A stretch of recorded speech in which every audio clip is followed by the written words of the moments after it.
이제 드디어 우리가 로마서 8장의 마지막 목적지에 도착을 했습니다. 오늘 31절부터 39절까지는요, 8장의 결론이기도 하지만 로마서 전체를 봤을 때 1장부터 시작된 이 원대한 하나님의 구원 계획의 마지막 클라이막스에 해당이 됩니다. 그래서 사실은 새로운 내용이라기보다는 바울이 그동안 했던 내용들을 다시 한번 반복해서 언급을 합니다. 그런데 그 방식이 뭐냐면 반대의 질문들을 계속 던진 다음에 그것들을 하나하나 풀어가면서 자신의 논증에 확신을 더하면서 이제 결론을 냈습니다. 그래서 오늘 본문을 보면 특별히 확신들로 가득 찬 것을 우리가 볼 수 있습니다. 그래서 그냥 읽기만 해도 좋고요. 굳이 설교를 할 필요가 없을 정도로 읽기만 해도 위로가 되고 정말 용기가 생기고 힘이 되는 그런 말씀입니다. 내가 확신하노니. 내가 확신하노니. 뭘 확신합니까, 여러분? 그 어떤 것도 우리 주 그리스도 예수 안에 있는 하나님의 사랑에서 끊을 수 없음을 확신합니다. 우리는 이미 하나님과 우리의 관계를 끊을 수 없음에 대해서 28절부터 30절에서 살펴봤습니다.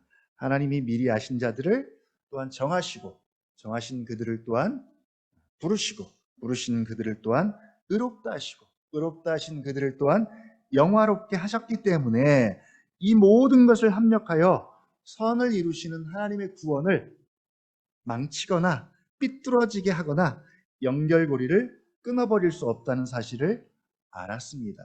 아마 주보 내용을 보면 주보에 하나님의 선택과 유기에 대한 내용이 실려 있는데 같은 말씀입니다. 한마디로 미리 아시고 정하셨고 부르시고 의롭다 하셨는데 영화까지는 못 가고 중간에 중도 탈락하는 일은 없다는 것이죠. 모든 것이 합력하여 선을 이룹니다.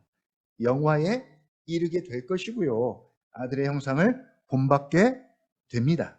이 사실을, 이 교리를, 이 내용을, 이 말씀을, 하나님의 이 구원 계획을, 하나님의 능력을, 하나님의 일하심을, 약속에 신실하신 하나님의 사랑과 능력을 우리가 압니다. 알아요. 28절이죠. 그러나 이제 31절부터 39절까지는 압니다를 넘어서 확신합니다까지 가는 거죠. 내가 확신하노니 우리 주 그리스도 예수 안에 있는 하나님의 사랑에서 끊을 수 없으리라. 아멘입니다. 여러분, 이 사실을 압니까? 아세요? 그리고 확신하세요? 믿음의 확신을 누리는 삶. 주보에 지금 실려 있는 내용입니다. 믿음의 확신을 누리는 삶. 두고 봐야 알까요? 아니면 죽어 봐야 할까요? 요게 이 시대의 성도들의 마음을, 불안한 마음을 훔치는 이단들의 특징 중에 하나입니다. 이게 우리의 삶의 현장이나 혹은 우리의 육체나 우리의 생각이나 행동이나 우리의 모습이나 우리의 양심을 보면 특별히 율법에 비추어 볼 때 우리의 도덕과 윤리 수준이라는 것이 사실은 되게 형편이 없어요. 그래서 그래가지고 구원 받겠나? 라는 소리를 우리가 계속 듣게 되는 거죠. 율법을 통해서든 양심을 통해서든 혹은 우리의 삶을 통해서든. 근데 그러면 할 말이 없는 거죠. 할 말이 없습니다. 거기다 우리의 삶도, 우리의 육체도 그렇습니다. 뭐 하나 제대로 장담하기가 정말 어려워요. 심지어 자식도 내 맘대로, 내 뜻대로 어떻게 하지 못합니다. 무엇 하나, 심지어 나이가 들면 내 몸도 내 의지대로 안 됩니다. 무엇 하나 생각한 대로 딱딱 되어지는 것이 없습니다. 어떤 사건이 벌어질지 알지 못합니다. 미래가 불안하고 불확실합니다. 럭비공처럼 어디로 튈지 모릅니다. 그래서 조금이라도 나에게 안정감을 주고 확실성을 보장해 주는 것들이 있다면 사람들이 자꾸 그것을 기웃거리고 향하는 것이죠. 그러나 그런 것을 찾고 만나기는 대단히 어렵습니다. 그래서 어디다 투자해서 망한 사람들은 사실 다 이 원리죠. 나에게 안정감을 주고 미래를 보장해 줄 수 있는 곳을 찾다가 거기다가 올인을 했는데 실패하는 일들, 우리가 종종 그런 소식을 듣습니다. 오늘 바울은 말합니다. 이보다 더 확실하고 더 안전하고 절대적으로 확실한 것은 없다라고 말합니다.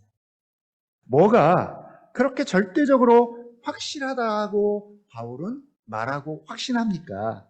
그리고 그 확실함의 근거는 무엇입니까? 바로 하나님의 구원입니다. 하나님의 구원하심이 절대적이고 안전하고 확실합니다. 바울은 로마서 1장부터 8장까지 사실은 이 이야기를 지금 하고 있는 거예요. 이 이야기를 했습니다.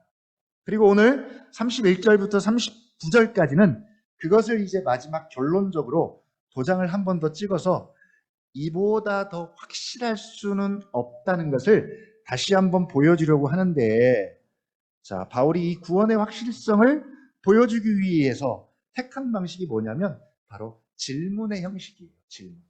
31절부터 39절까지를 보면 6개의 질문이 등장을 해요. 한번 찾아볼까요? 첫 번째 질문이 무엇입니까? 31절 시작. 그런즉 이 일에 대하여 우리가 무슨 말 하리요? 첫 번째 질문입니다. 두 번째 질문은요. 만일 하나님이 우리를 위하시면 누가 우리를 대적하리요? 세 번째 질문이요. 32절이죠. 같이 한번 읽어보죠. 시작. 자기 아들을 아끼지 아니하시고 우리 모든 사람을 위하여 내주신 이가 어찌 그 아들과 함께 모든 것을 우리에게 주시지 아니하겠느냐. 네 번째 질문이요. 33절. 누가 등이 하나님께서 택하신 자들을 고발하리요. 의롭다 하신 이는 하나님이시니. 다섯 번째 질문이요. 34절이죠. 누가 정죄하리요. 여섯 번째 질문이요. 35절이죠. 누가 우리를 그리스도의 사랑에서 끊으리요. 환난이나 공고나 핍박이나 기근이나 적신이나 위험이나 칼이랴. 그리고 대답을 합니다. 37절.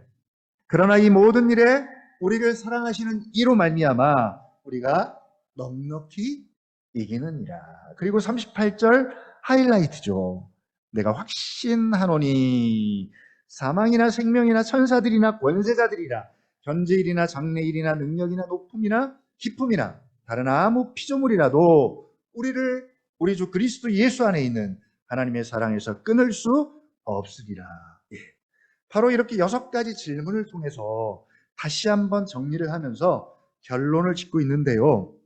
사실 우리가 이 본문 속에서 있는 질문만 제대로 처리하고 대답할 수 있어도 이보다 더 확실하고 이보다 더 놀랍고 이보다 더 은혜를 주는 말씀은 없는 것 같아요. 그냥 읽어만 봐도 여러분 너무 감동적이지 않습니까? 읽어만 봐도.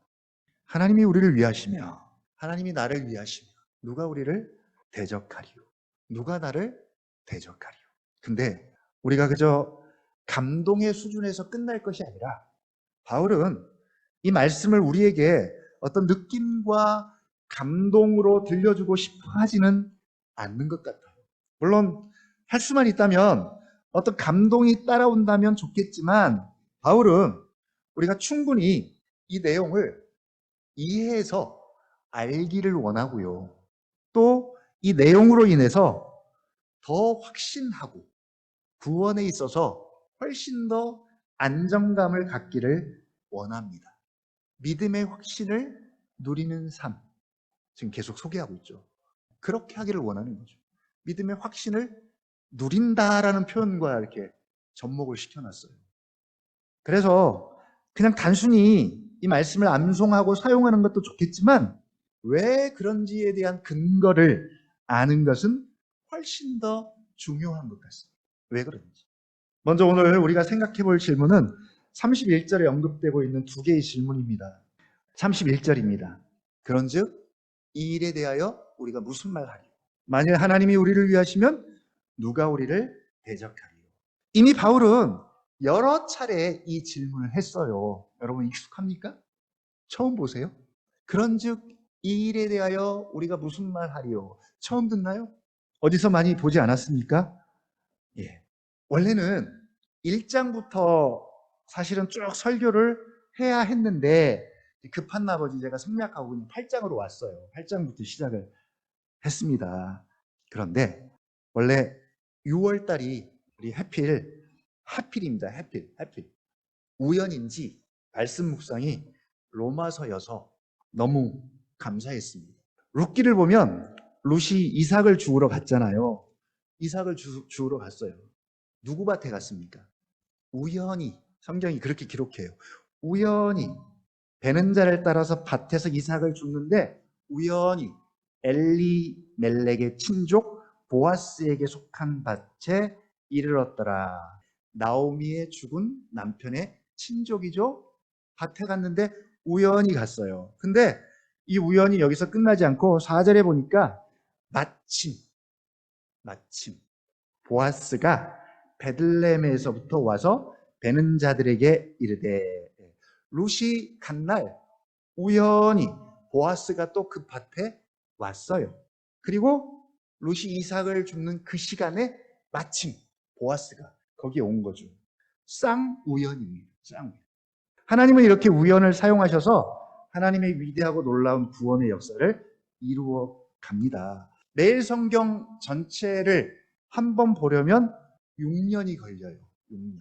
그러니까 6년 동안 우리가 로마서를 볼 수 있는 시간은 딱 한 번입니다. 한 번. 6년에 한 번. 근데 그 타이밍이 이제 이번 6월인 거죠. 무슨 계기식도 아니고.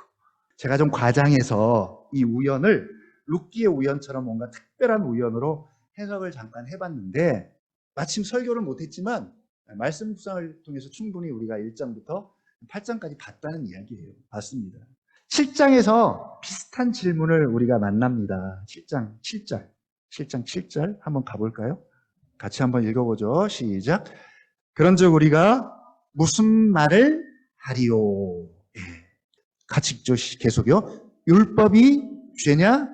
그럴 수 없느니라.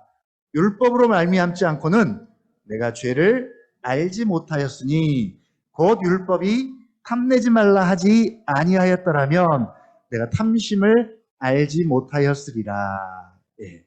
바울이 율법에 대해서 뭐라고 말했냐면 7장 5절이에요. 우리가 육신에 있을 때에는 율법으로 말미암는 죄의 정욕이 우리 지체 중에 역사하여 우리로 사망을 위하여 열매를 맺게 하였더니, 7장 5절에서 그렇게 기록합니다. 자, 무슨 말이냐면 우리를 율법과 예수 그리스도와의 결혼 관계를 통해서 우리가 어떤 상태였는지를 보여줍니다. 우리가 그리스도를 믿지 않았을 때에는, 육신에 있을 때에는 율법과 결혼을 해서 율법의 정죄를 받고 율법에 매여서 율법의 다스림을 받고 그리고 결국은 사망을 위한 열매를 맺을 수밖에 없었다. 그러나 이제는 우리가 그리스도와 결혼했기 때문에, 그리스도 예수 안에 있기 때문에 우리가 율법에 대해서 죽었다 선언합니다. 그리고 전 남편이었던 율법에 대해서는 이제는 더 이상 아무런 구속도 받지 않고 자유하다라고 바울이 그렇게 선언해요. 여러분 맞습니까? 이렇게 율법에 대해서 아주 공격적으로 좋지 않게 이야기하니까 어때요? 이 말을 듣는 사람들, 특히 유대교의 배경을 가지고 있었던 일단의 그리스도인들이 당황스럽지 않겠습니까? 혼란이 생겼어요. 그동안 나름 율법을 신성하게 여기고 율법을 따라서 율법에 순종하면서 그렇게 산 사람들인데, 의롭고 경건하게 살았던 사람들인데 바울의 이 말이 충격이 아닐 수 없는 것이죠. 왜냐하면 사망을 위한 열매를 맺게 했다라고 그렇게 말하고 있으니까요. 우리도 마찬가지입니다. 엄밀하게 말하면 지금 우리가 우리 삶의 실천의 원리로 삼고 있는 십계명도 사실은 율법의 범주에 있는 거죠. 그래서 우리 대교리 공부하고 십계명 공부하고 2023년 기도 제목 가운데 하나가 뭐였냐면 이 5계명을 열심히 삶의 현장에서 그 원리대로 살겠습니다라고 기도 제목을 정한 분이 몇 분이 계세요. 그렇게 율법에 대해서 안 좋게 이야기하니까 듣고 있던 사람들이 그렇게 질문을 하는 겁니다. 7절에서 그런즉 우리가 무슨 말 하리요? 그러면 율법이 죄냐? 율법이 죄냐? 사실은 바울은 율법을 거의 죄라고 할 정도까지 말을 했어요. 그러니까 오해가 생겨서 율법이 죄냐라고 질문을 합니다. 그 질문에 대해서 7장 7절부터 오해를 풀어줍니다. 그리고 12절 이렇게 결론을 내려요. 12절 7장요. 같이 읽죠. 시작. 이로 보건대 율법은 거룩하고 계명도 거룩하고 의로우며 선하도다. 예. 단 11절 죄가 기회를 타서 계명으로 말미암아 나를 속이고 그것으로 나를 죽였는지라 라고 하면서 율법이 나쁜 것이 아니라 죄가 율법을 이용하기 때문에 결국은 바울은 율법을 부정적으로 말한 것뿐입니다. 그러나 결론은 뭐예요? 율법도 선하고 계명도 거룩하며 의롭다라고 말하는 것이죠. 자, 6장 1절에서 또 볼 수 있습니다. 앞부분을 우리가 복습하는 거예요. 자, 앞부분 복습하는 이유는 여러분 지금 실천에 대한 말씀을 보고 있잖아요. 12장부터 적용편이죠. 이 적용편을 보는데 핵심은 뭐냐면 그러므로예요. 그러므로. 그러니까 1장부터 11장까지가 입력이 안 되면 12장부터의 적용이 거의 불가능해요. 로마서는 특히 그렇습니다. 자, 6장 1절로 한번 가볼까요? 6장 1절 시작. 그런즉 우리가 무슨 말 하리요? 은혜를 더하게 하려고 죄에 거하겠느냐? 2절 그럴 수 없느니라. 죄에 대하여 죽은 우리가 어찌 그 가운데서 살리요? 그럴 수 없다라고 그 질문에 답을 합니다. 이제 바울이 5장에서 무슨 이야기를 하고 있냐면 아담과 그리스도, 죄와 은혜를 대조적으로 비교를 합니다. 7장에서는 율법과 그리스도, 5장에서는 아담과 그리스도, 그리고 죄와 은혜를 대조적으로 비교를 하면서 5장 20절에 율법이 들어온 것은 범죄를 더하게 하려 함이라. 그러나 죄가 더한 곳에 은혜가 더욱 넘쳤나니 이렇게 이야기를 하니까 역시 듣고 있던 일단의 사람들이 또 의문을 제기합니다. 그러면 은혜를 더 많이 받기 위해서는 죄를 더 지어야 되겠네요. 왜냐하면 죄가 더한 곳에 은혜도 더욱 넘친다고 바울이 이야기했기 때문이죠. 이런 질문을 하자 바울이 6장에서 절대로 그럴 수 없음을 말합니다. 그리고 6장에서 세례와 연합을 가지고 왜 그럴 수 없는지를 설명하죠. 그리스도와 연합되었고, 그래서 세례받은 사람은 은혜를 받기 위해서 절대로 죄를 지을 수 없다. 왜냐하면 11절, 6장 11절이죠. 죄에 대해서 죽었고 하나님에 대해서 산 사람이기 때문이다. 그리스도와 연합된 사람은, 세례받은 사람은 어떤 사람이냐? 죄에 대해서 죽었다. 그리고 하나님에 대해서는 산 사람이다. 그래서 죄에 대해서 죽었기 때문에 죄가 너희를 주장하지 못하게 해야 하고 이제는 죄와는 결별한 사람이다 라고 그렇게 말합니다. 그리고 14절 죄가 너희를 주관치 못할 것이니 너희가 법 아래 있지 않고 은혜 아래 있음이니라. 15절 그런즉 어찌하리요? 우리가 법 아래 있지 않고 은혜 아래 있으니 죄를 지으리요? 그럴 수 없느니라. 자, 4장에서도 또 이 방법을 도입해요. 3장 24절로 27절을 통해서 너희는 오직 그리스도 예수 안에 있는 속량으로 말미암아 하나님의 은혜로 값없이 의롭다 하심을 얻은 자 되었다. 그리고 그리스도 예수의 구속 곧 화목제물로 말미암아 하나님도 의로우시고 또한 예수 믿는 자들을 의롭게 하셨다. 그러니 의롭게 된 것이 행위로냐, 믿음으로냐? 단연코 여러분 무엇으로입니까? 우리 다 알죠. 믿음으로입니다. 로마서의 주제입니다. 복음에는 하나님의 의가 나타나서 믿음으로 믿음에 이르게 하나니 기록된 바 오직 의인은 믿음으로 말미암아 살리라 함과 같으니라. 예, 우리의 구원이 우리의 의가 믿음으로라고 계속 이야기하고 있습니다. 그러니까 이 말을 듣고 있던 유대교적 배경에 있던 그리스도인들이 듣기에는 여러분 어떤가요? 그들은 율법을 행함으로 라고 생각을 해왔는데, 아니면 그 정도까지는 아니더라도 당연히 행위가 있어야 되는데, 바울이 3장 20절, 27절에서 이렇게 못을 박았어요. 그런즉 자랑할 때가 어디뇨? 있을 수가 없느니라. 무슨 법으로냐? 행위로냐? 아니라 오직 믿음의 법으로니라 라고 선언을 하니까 혼란을 겪게 되는 거죠. 그리고 또 한편으로는 율법을 완전히 깡통 취급하고요. 요즘 속된 말로 개무시한다고 그러죠. 율법을 개무시하는 그런 무율법주의가 생기게 되겠죠. 그래서 31절에서 그런 질문을 던집니다. 그런즉 우리가 믿음으로 말미암아 율법을 파기하느냐? 율법은 아무것도 아니냐? 그러면 도대체 율법이 뭐냐? 그러자 바울이 말하죠. 그럴 수 없느니라. 도리어 율법을 굳게 세우느니라 라고 말하면서 4장을 통해서 아브라함의 예를 통해서 믿음으로 의롭다함을 받는 것이 무엇인지를 논증해 보입니다. 그러니까 3장에서 믿음과 율법에 대해서, 믿음과 행함에 대해서, 그리고 이제 5장, 6장에서 아담과 그리스도, 죄와 은혜에 대해서, 그리고 7장에서 다시 율법과 그리스도에 대해서 이 관계를 가지고 계속 그런즉 이 일에 대하여 우리가 무슨 말 하리요라는 논증을 가지고 이제 8장까지 왔습니다.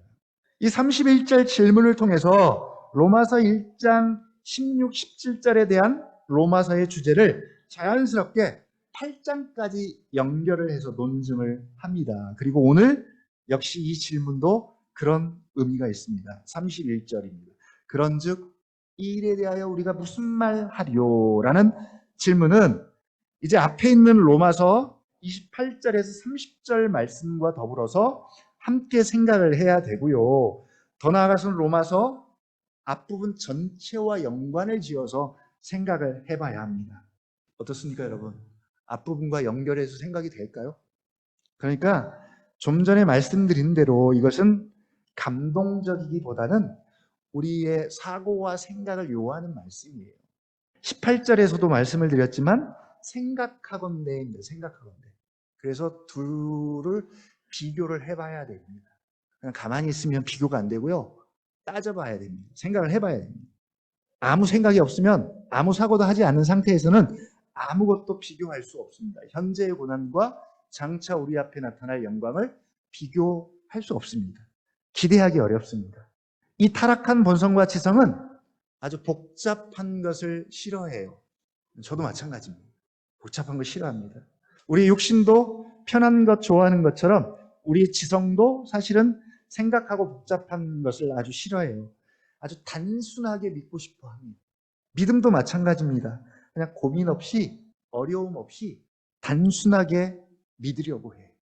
그래서 교리 같은 것은 타락한 본성과 지성의 입장에서 볼 때는 적이에요. 적. 아주 고리타분하고 귀찮고 싫은 존재입니다. 그러나 예수님의 말씀을 보고 성경 어디를 보더라도 그런 식으로 우리의 신앙을 권장하는 곳은 한 곳도 없습니다. 그리고 적어도 예수님의 말씀을 들었던 사람들의 대부분은 다 많이 배운 사람들이 아니라 보편적으로 중상층 이하의 사람들이 대부분이었고요. 오늘 로마서 편지를 받고 읽었던 사람들의 대부분은 노예 출신들이 훨씬 많았던 것을 감안한다면 바울은 정말 생뚱맞게 이렇게 생각을 요하고 깊이 관찰을 요하고 따지고 이해를 요하는 식의 글을 통해서 지금 그들을 위로하고 그들을 격려하고 있다는 것이죠.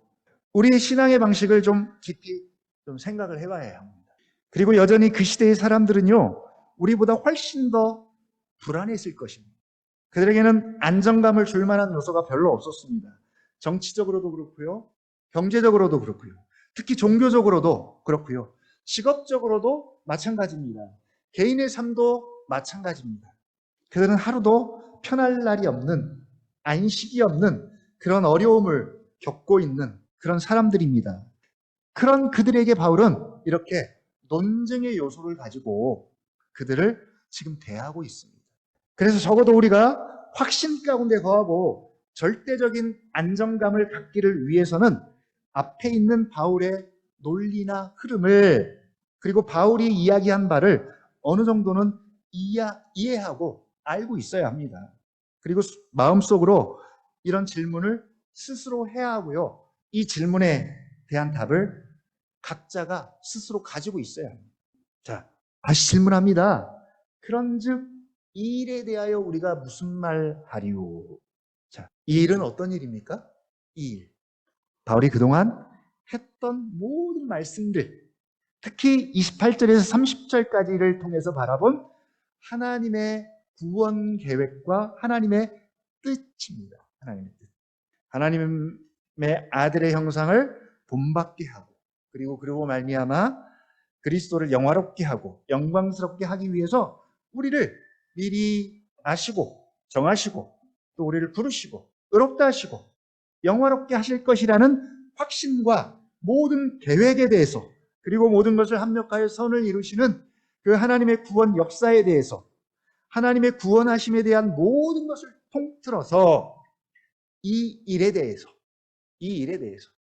우리가 무슨 말 하겠는가라는 의미죠. 하나님이 그렇게 그런 계획과 그런 뜻을 가지고 우리를 위하시는데 누가 우리를 대적하겠습니까?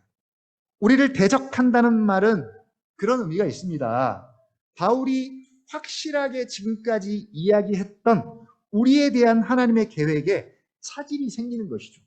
하나님이 하시는 구원에 대해서, 즉 아시고 정하시고 부르시고 의롭다 하시고 영화롭게 하시는 이 구원을 중간에서 누군가가 끊어버리는 거예요. 끊어버리는 거예요. 지금 우리는 끊지 않고 이 다섯 가지를 그냥 연결해서 계속 사용했습니다. 근데 그걸 끊어버리는 것이죠. 절대적이거나 혹은 확신이나 확실이란 말을 쓰지 못하게 하는 겁니다. 지금 세상에서 기독교를 향해서 왜 니네는 자꾸 절대적이란 말을 쓰느냐라고 우리에게 계속 끊임없이 요구하잖아요. 그런 말 사용하지 말아라. 왜 니네만 절대적이란 단어를 쓰느냐. 그럼에도 우리는 절대적이다라는 말을 계속 사용합니다. 그걸 사용하지 못하게 하는 거예요. 구원에 있어서 절대적이니, 구원의 확신이니, 확실함이란 말을 쓰지 못하도록 하는 겁니다. 앞에 것은 둘째 치고라도 미리 아시고 정하시고 부르시고 이건 뭐 잘 몰라요. 잘 몰라요. 그건 모르더라도 우리를 의롭게 하셨는데 더 나아가서 영화롭게 하지는 못하도록 해서 구원에서 떨어지게 만들 수 있는 그런 대적들이 있겠는가라는 것이죠. 한번 소환해봐라. 한번 소환해봐라. 그래서 바울이 뒤에 가면 소환합니다. 누구를 소환해요? 끊어낼 수 있는 것. 환난이나 공고나 박해나 기근이나 적신이나 위험이나 칼이랴. 바로 우리가 삶의 현장에서 만나는 물리적인 모든 고난, 이런 것들을 통틀어서입니다. 자, 여기서 끝나지 않아요. 또 소환합니다. 이제는 조금 더 영적인 것, 초자연적인 것, 사망이나 생명이나 천사들이나 권세자들이나 현재일이나 장래일이나 능력이나 높음이나 기품이나 다른 아무 피조물이라도 이런 대적자들을 소환해요. 하나님이 우리를 위하시면 누가 우리를 대적하리요. 한마디로 성화에서 길을 잃어버리거나 거기서 헤매다 중도 탈락하게 해서, 그래서 우리를 영화에 이르지 못하게 하는 것들입니다. 근데 실제로 우리가 우리 현장에서 많이 만나잖아요. 보잖아요.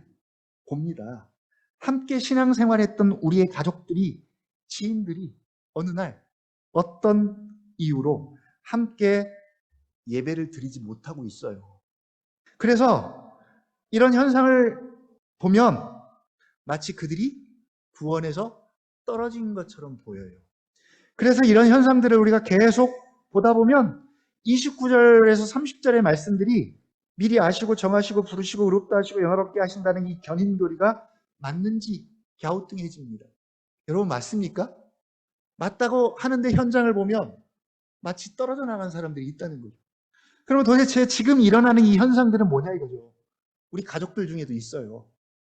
여러분 어떻게 해석하고 설명할 수 있는가라는 것이죠. 어떻게? 두고 봐야 됩니까? 죽어봐야 합니까?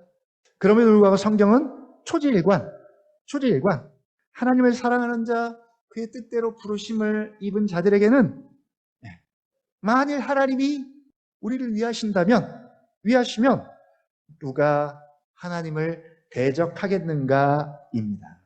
여러분 답이 무엇입니까? 적어도 이 구원의 문제는 28절부터 30절의 문제는 우리의 뜻과 우리 인간의 계획이 아니라 전적으로 완전하신 하나님 스스로의 계획과 작정과 뜻입니다. 만약 그 하나님의 뜻과 계획에 차질이 생긴다면, 문제가 생긴다면, 구멍이 난다면 우리는 정말 불확실하고 불안할 수밖에 없습니다. 모든 선과 진리와 절대적 기준이 다 무너지고 또 하나님에 대한 신뢰성에 흠이 나기 때문에 절대적인 확신이나 안전은 불가능합니다. 그러면 우리의 구원도 불확실해지겠고요. 우리의 인생도 불확실합니다. 어떻게 될지 모릅니다. 그래서 결과적으로는 하나님은 반만 믿고 반은 누구를 믿어야 돼요? 나의 지혜와 나의 모략과 나의 계획과 이런 걸 믿어야 되겠죠. 그러나 하나님은 그런 하나님이 아니십니다. 우리를 위하시는 하나님은 여러분 어떤 하나님입니까? 이제 여기서 길이 갈려요. 이 질문이 우리의 신앙과 우리의 믿음과 우리의 신앙생활의 그 깊이와 높이와 이런 것들을 결정합니다. 누누이 말씀드리지만 신앙은 하나님, 아버지 싸움이에요. 하나님. 사실은 하나님을 아는 지식에 전적으로 매달려야 되겠죠. 오늘 말씀도 마찬가지입니다. 우리가 뭐 논리적으로 말씀을 분해하고 해석하고 분석하고 할 수는 있어요. 할 수는 있습니다. 그러나 기본적인 전제는 하나님이 어떤 분이신지에 대한 알미 사실은 가장 중요합니다. 벌써 하나님으로 충만한 사람은 하나님 하면 하나님이 어떤 분인지 하나님의 그 존재와 하나님의 성품과 하나님의 능력과 하나님의 인격이 한 번에 아마 생각이 나오고 그려지고 떠올려질 거예요. 영광으로든 혹은 은혜로든 혹은 하나님의 그 크심으로든 하나님의 위엄으로든 하나님의 자비하심으로든 어떤 형태로든지 나타날 겁니다. 그러니까 하나님이 어떤 분인지를 제대로 아는 사람은 어떤 이야기하면 제일 좋아할까요? 하나님에 대해서 말할 때 제일 좋고 눈빛이 살겠죠. 그 이야기하고 똑같아요. 내게는 그리스도를 아는 지식이 가장 고상하다. 가치 있다. 다른 것들은 다 배설물이다. 배설물. 그러니까 바울은 안드나 서나 말끝마다 그리스도예요. 그리스도 예수. 그렇게 말할 때 바울은 막 가슴이 벅차오르고요. 그의 영광, 그의 은혜, 그의 사랑, 그의 구원하심과 그의 통치와 그의 존재와 그의 하나님 되심. 그에 비하면 다른 것들은 다 배설물이다. 그러니까 오직 그리스도. 하나님도 마찬가지입니다. 바울이 그리스도로 충만한 것처럼 우리가 하나님으로 충만하면 하나님의 존재와 하나님의 영광과 하나님의 그 복되심과 하나님의 그 완전하심과 하나님의 영원하심과 하나님의 전능하심과 하나님의 그 모든 것을 아심과 어디에나 계시는 또 지극히 지혜롭고 지극히 거룩하고 지극히 의롭고 지극히 자비롭고 지극히 은혜롭고 오래 참고 선하시고 진실하심이 충만하신 하나님을 알고자 하면 그 하나님의 구원하심에 대해서, 그 하나님의 계획과 뜻과 작정에 대해서 무슨 말을 우리가 더 하겠어요? 무슨 말? 그리고 그 하나님이 우리를 위하신다면, 만일 위하신다면, 어려서 자녀들이 부모님을 그렇게 사실은 믿고 아버지가 얘기하면, 부모님 이야기하면 아무 말 없이 따라가잖아요. 그러나 나이가 들어서 이제 20대, 30대 되면 어때요? 우리 주원이가 웃고 있어요. 아버지가 얘기해도 콧방귀를 껴요. 아버지 실체를 너무 잘 알기 때문에. 그러나 하나님은 반대입니다. 하나님을 알면 알수록, 처음에 몰랐을 때는 뭐 하나님이 그렇게 말하면 반신반의했지만, 이제 하나님을 알면 알수록 그 하나님의 계획과 뜻과 목적에 대해서 우리가 무슨 말 하리요? 반대죠. 그러면 우리의 반응은 무엇입니까?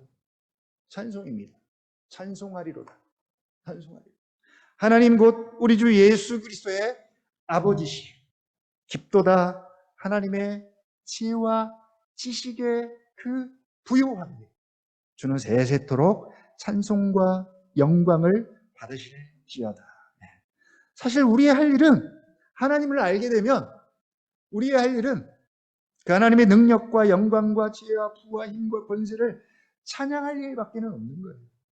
그런데 하나님을 아는 지식이 없으면 하나님을 아무리 쥐어짜도 나올 게 없어요. 나올 게.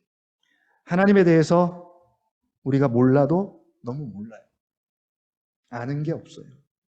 아무리 하나님이 우리를 위한다고 이야기해도요, 감동은커녕 그냥 반응이 그거죠. 그런가 보다. 그래서 안 먹히니까 바울이 또 자꾸 우리에게 확신을 주는 어떤 것들을 계속 이야기합니다. 그래서 32절에 이 말씀을 또 하는 거예요. 32절. 그래도 확신이 없냐? 32절 한번 읽어볼게요. 시작. 자기 아들을 아끼지 아니하시고 우리 모든 사람을 위하여 내주신 이가 어찌 그 아들과 함께 모든 것을 우리에게 주시지 아니하겠느냐. 이렇게 말해도 우리는 맹숭맹숭합니다. 32절은 하나님의 가장 놀라운 사랑을, 우리 지금 사랑을 말하다 하는데 이걸 제껴놓고 우리가 어떻게 사랑을 합니까? 이렇게 하나님의 가장 놀라운 사랑, 가장 크고 위대한 사랑을 이렇게 32절을 통해서 보여주심에도 불구하고 하나님이 우리를 얼마나 위하시는지를 보여주었는데도 불구하고 아무리 생각해도 하나님이 우리를 위하신다는 말씀이 여전히, 하나님이 나를 뭘 위하시지? 하나님이 나를 위하시는 게 도대체 뭐야? 나는 여전히 이런데, 내 환경은 여전히 이런데 하나님이 나를 뭘 위하시지? 라는 생각이 든다면 우리가 하나님을 모르기 때문입니다.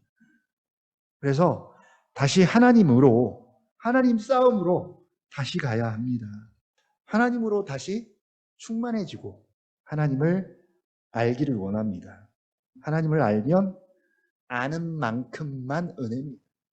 뭐 환경이 열려지고 그런 게 은혜가 아니라 하나님을 아는 만큼만 은혜고, 하나님을 아는 만큼만 사랑이고, 아는 만큼만 간격이고, 아는 만큼 힘이고, 아는 만큼 그것이 능력입니다. 아는 만큼 그것이 생명입니다. 그 하나님이 우리를 위하십니다. 하나님이 우리를 위하신다는 것은 바로 우리를 위한, 우리를 향한 하나님의 구원 계획입니다. 그리고 구원하심입니다. 우리가 하나님의 뜻대로 부르심을 받고 그리고 의롭다함을 얻고 아들의 형상을 본받아서 영화롭게 되는 것입니다. 그것은 전적으로 하나님께 달렸습니다. 그리고 하나님이 그렇게 하시는데 누가 그 하나님을 대적하고 우리를 구원해서 끊어버리겠습니까? 누가 우리를 영화롭게 하지 못하게 하겠습니까? 누가 우리를 성화되어 가지 못하게 하고 누가 우리를 하나님의 아들의 형상을 닮아가지 못하도록 하겠습니까? 그래서 결과적으로 어떻게 됩니까? 하나님을 사랑하는 자, 곧 그의 뜻대로 부르심을 입은 자들에게는 모든 것이 합력하여 선을 이루게 됩니다. 그러나 우리가 오해하면 안 됩니다. 마치 하나님이 우리를 위하신다는 것이 매사에 나에게 좋은 일만 일어나고 아프지도 않고 모든 일이 척척척 우리의 뜻한 바대로 계획대로 되어지는 쪽으로 생각을 해버리면 역시 곤란합니다. 시험에 들 가능성이 많아요. 하나님이 우리를 위하시기 때문에 궁극적으로는 결과적으로는 모든 일을 통해 우리를 선으로 바꾸어 놓으시겠지만 그러나 지금은 그 모든 일이 언제나 좋은 일만이 아니라고 이미 여러 차례 말씀을 드렸습니다. 수요일 날 우리 김희정 집사님 가족과 다나를 위해서 기도했잖아요. 수요일 날. 근데 기도한 그날 밤에 다나가 열이 났잖아요. 원래대로라면 그러지 않아야 되는데. 그리스도 예수 안에 있는 자에게는 그리스도 예수 안에 있는 생명의 성령의 밥 가운데 있는 자에게는 그리스도께서 너희 안에 계시면 몸은 죄로 인하여 죽은 것이나 영은 의를 인하여 산 것이라. 예수를 죽은 자 가운데서 살리신 이의 영이 너희 안에 거하시면 예수를 죽은 자 가운데서 살리신 이가 너희 안에 거하시는 그 영으로 말미암아 너희 죽을 몸도 살리시리라. 바로 저와 여러분을 향한 하나님의 구원이 이토록 확실하고 안전합니다. 범사의 모든 일에 하나님이 우리를 위하시면 저와 여러분에게 위하시면 여러분의 가정 가운데 위하시면 결론적으로 하나님이 우리를 위하시면 누가 우리를 대적하리요? 오늘 하나님이 우리를 위하신다는 이 질문에 우리가 스스로 아멘으로 답할 수 있었으면 좋겠고요. 또 하나님의 구원이 얼마나 또 확실하고 절대적인지를 신뢰하고 확신할 수 있는 그런 우리 언약나무 교회가 되기를 주님의 이름으로 부탁을 드립니다.